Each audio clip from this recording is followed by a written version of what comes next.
BMW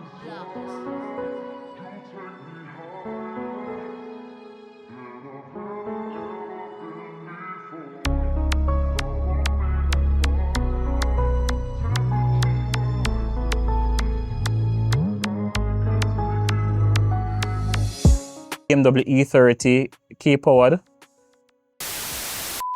running a RX-8, a Mazda RX-8 gearbox. K at that point seemed like the best option out of everything else. To me, SR, everybody who have a SR have lick crank. You know, forget about this time thing, forget about this minute 45 thing. And everybody was just full on race mode. Everybody, the full grid breakout. Look in the mirror and all I saw was my wheel heading that way. My name is Arone Mullings. I am the driver of the BMW E30 key powered. I am the current championship leader for the GRDC series 2025. I know I have a good friend of mine, that's Lamar Larman, that races in the MP class. I invite him over to, as a matter of fact, this is the same location that the car was when he came over, and we were talking about circuit racing, and you know, he was saying, hey, man, get into it, and you know, you can come and make show you the ropes and everything. And at that point in time, I had a 2JZ turbo just around to put down, ready to put in the car, because in a way, drifting was the direction I was heading. And you know, I started contemplating, say, hey, I wonder if the 2JZ can work in a circuit car, and I started doing research, and I couldn't find any E30 or this chassis with a 2JZ. Most of these chassis with a 2JZ is either drifting or in some cases drag. So I spoke with Lamar. Lamar said, no, probably going to be too nose heavy, going to be, you know, too much. So that's when I started looking toward other options. I considered the 4G63, I considered, you know, the SR20. I considered so many different options, and you know, he's also, you know, Lamar is also one that did the K-swap. And I started talking to him, you know, what you think about it, and he started to show me, hey, you know, this is what can happen, so on and so forth. So I said, okay, you know what, let me look into it. Currently, my main competitor, that's Robert Murray. I met him at my store, that's Bimol Auto. Shout out Bimol. And I knew he was involved in racing. So I started talking to him about, you know, his involvement and so on. So he said, you know what, we're doing a testing session coming like 2 weeks time. Come join us and see what it's all about. So I said, all right, fine. So joined him that week, and you know, that was my introduction to the program. They had it was like a training session type of thing. You know, they showed them the truck, you know, different things on the truck and so on, which was directed and was organized by Leroy Spence, popularly known as Ice. And that's pretty much how I knew I was getting into racing, but that is my first time being at the track, going on track, kind of feeling it out. And you know, it was probably 2 or 3 sessions after that that I was using a street car, and it was in 21 that the car, you know, we started the car, and we went down to the track for the very first time again with Murray, and we did some testing with the vehicle. At that time, there was no cage in the car, so we're a bit skeptic about the safety and everything, but we went and we had a good time. It was kind of still a learning curve for me, learning the truck and also learning the car. But it was good. I really enjoyed it, and I was quite happy with the decision of going circuit. I knew I was going to enjoy, but I didn't know to what extent.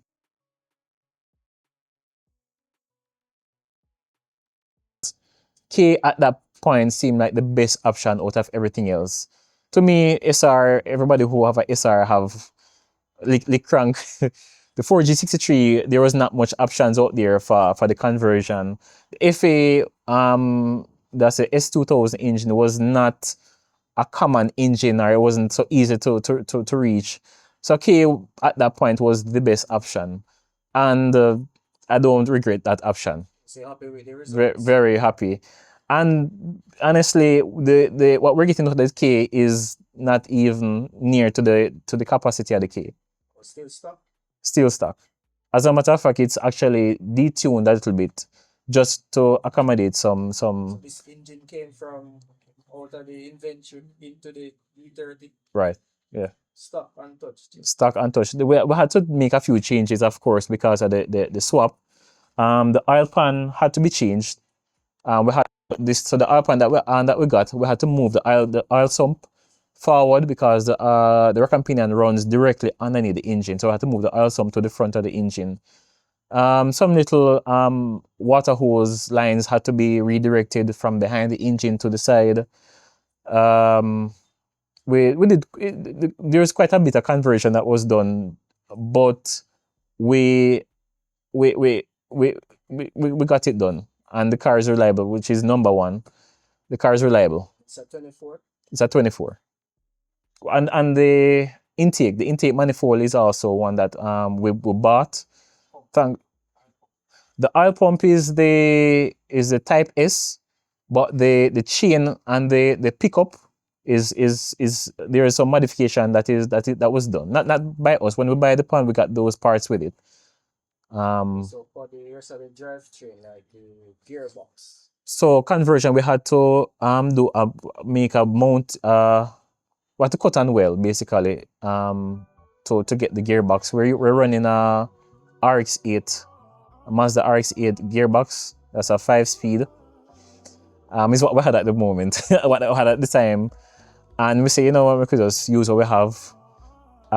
Again, when we're building the car, it was like make we kind of put it together and see where it go, and then we put the upgrades after. To our surprise, the RX-8 has been holding up so far. To our surprise, because we're told that it's a softer gearbox. I mean, we're not making a ton of power anyway, but it's holding up so far, and we're happy with the result. We know, especially for Dover and circuit, ratio is what wins. It's not necessarily power. I'm getting to understand now. Because even the other day, I went tuning before the last race meet. I went tuning and I was hoping to get a little bit more power, but we actually lost power.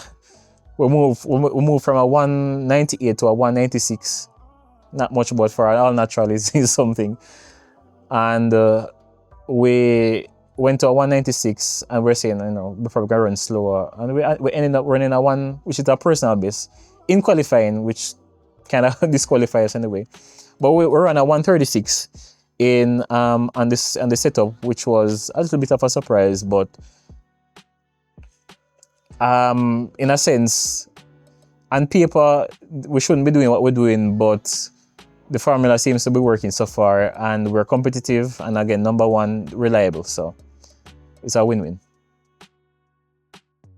So just to think of a best moment is really hard to say. The greatest thing for me in racing is the on-track battle. The passing and trying to pass and all of that. That is what I really enjoy about racing. But if I should really try to pinpoint one of the memorable moments I've had, would have been the first race that we had after COVID. Race number 1. So we had a lot of new new entrants to racing, and what they recommend is if you're going to start racing, you're starting like the slower class, which is the super street, which is popularly known as the bracket class, minute 45. So in that race, basically everybody, every car in that race is a fast car, I should say. Every car was more than capable of running faster than the minute 45. So I remember we did qualifying, and I think I was on the front. On the front grid, if I remember correctly. And the start, gridding to start. Everybody come up on the street, and the flag drop. Everybody press, and it's like there's this thing in racing, where you say you condition your mind to say, all right, I'm gonna do this. But it's like as that flag drops, so everything we have planned just drop, just leave. It is now. May I watch the mirror? May I watch the man in front of me? May I watch everything? And you just kind of lose the plan, the strategy. And so everybody just launch, start, fight, and everything. And it was like back and forth. And it was fun until we start to realize, say, hey, we kind of press, we kind of really push the cars. So we're driving at one, like probably by second lap now, everybody realized, say, forget about this time thing, forget about this minute 45 thing. And everybody was just full on race mode. Everybody just full limiter, everything. And at the end of that race, everybody, the full grid breakout, everybody ran faster than the minute 45. It was fun. It was probably one of the most entertaining race that they had at that time, or on that day. But race number 2, when everybody was grading up and we say, all right, we're gonna start, the race coordinator, I can call him, he come on the track and him just walk through and he won off everybody. And it was, rightfully so. It was a race of discipline to an extent, to say, hey, yes, your car can do faster than the 45, but still be disciplined to adhere to the rules of the class. And so I won the class by being at the back of the truck, because when I started, I was at the. Surprisingly, I won well, no, I didn't win because everybody break out. So they grid us back basically on the first qualifying at the first race, before the first race. And when we started, I was at the front and I was, trying to remain in the minute 45, just trying to drive and so on. And one man pass, I'm saying, all right, I'm not fighting, I just run my race, minute 45. Another man pass and I say, yo, I really want to run him down, And then another man pass and I say, yo, just focus. And of course, them broke out, and I was probably 4th or 5th at the back, and I came first just because of the time. So that was it. But we know for a fact that basically after that, that year, everybody would be moving up the class, and that's basically what happened. So going down to what is popularly known as Carib Cement Corner, I had no brake, went on the brake, nothing. So I went around the corner pretty hard.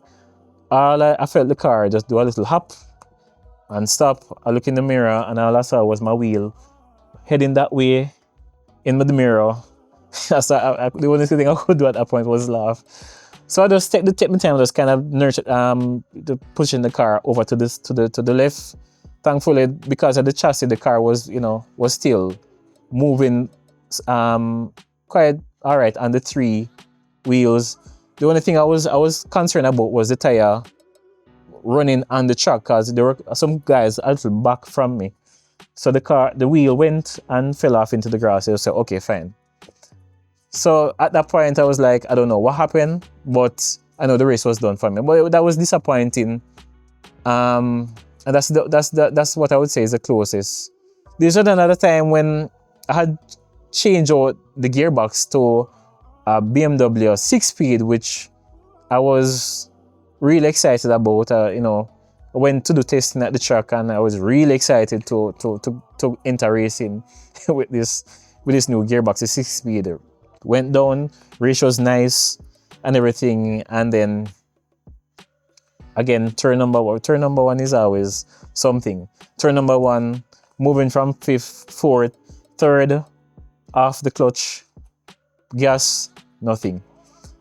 And come to find out, the clutch, the center of the clutch was completely torn out, and went back. Apparently there were some other challenges with the gearbox, so we went back to the RX-8 box, and that's what we've been using since. So disappointing, but we didn't get to. Thankfully, it didn't happen on race day, so we actually switched out to the RX-8 box, and we got to race that race meet. So all went well for that race meet. So all right, so who my main rival are my rivals? Robert Murray has been my main rival from bracket class IP 45 or bracket minute 45 Super Street. When I started testing, from I started my first meet, Robert has always been there. He was the main one that, you know, say, hey, we are going to track, come, so on. So, and him teach me a few things on the track.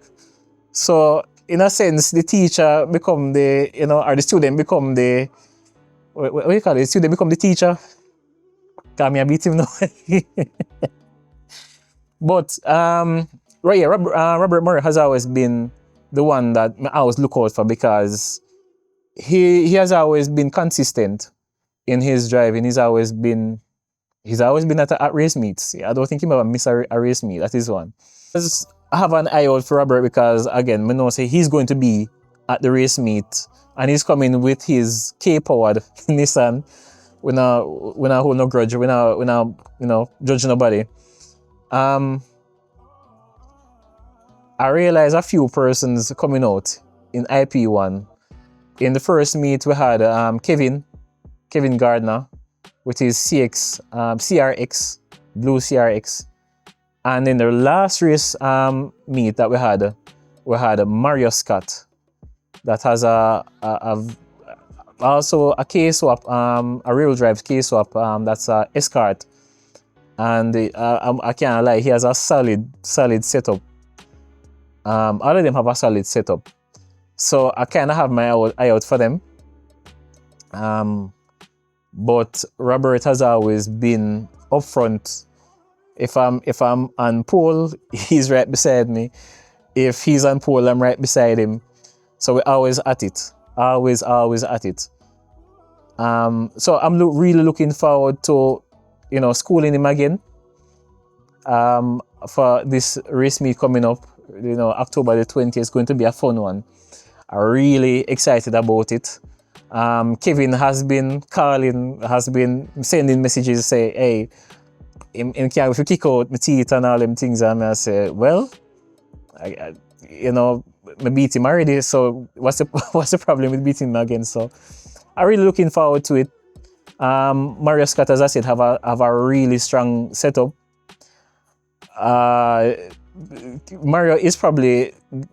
Mario has one of the more similar setup to my car, and I think he's coming with the same gearbox as I have. So I'm really looking to see what his car is going to do for the next meet. So I'm really looking forward to see what the competition is, but I'm still going to go out there. We may be the slower car according to numbers, but we're still gonna put it out.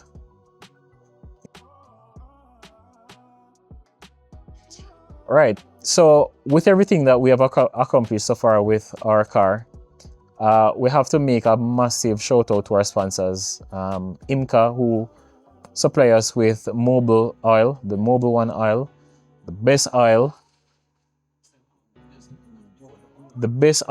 that we've been running a good while in this car, and we've been nothing but impressed.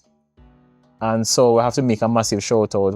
Trust me, they've really came on board and they've been supportive throughout it all. So massive shout out to Mobil, to IMCA and Mobil One. I also have to make a massive shout out to BMall Auto. BMall Auto, the engine, pretty much everything which is in the car is BMall Auto. The engine, the gearbox, everything, the steering wheel, everything, the seat, you know, the harness, everything has been BMall Auto. They've been with us from the beginning of the build, and we don't see this partnership ending anytime soon. So massive shout out to BMOL, and we hope to, you know, wave the flags of these sponsors high, because these have been, you know, this partnership has been fruitful, and we hope to grow with them. So thanks again. Of course, I have to big up my team, which would mainly consist of my brother Andrew Mullings and Peter John. The team slowly expanding. We have our other mechanic Damian. We have so many people on board. We have Jenny. We have, you know, so many people that there's so many people that has come on board to, you know, support in this whole endeavor with the building of the car, with, you know, on race day. One of the things I have to big up to is A1 racing team, or A1 team in general. Because whole time them running, whenever we have a issue, them running, everybody from them just running and just come, you know, everything. So big up to Lamar and A1 team. Big up to everybody who basically put them hand in you know, Fudge. Basically him call before race, him call during race, him call, you know, or even when he's in the island, he's there, and him make sure say everything are happening, you know. So shout out to everybody, all the racers, as a matter of fact, that the best thing I think about the racing fraternity is we compete on track, but everybody come together, and once if you tell a puncture, if somebody come and say, yo, sit on such and such, and you can always, is a real family at the end of the day.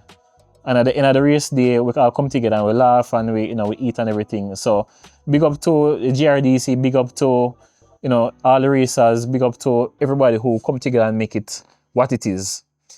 We do it for the fun, and we have a lot of fun. So big up to everybody.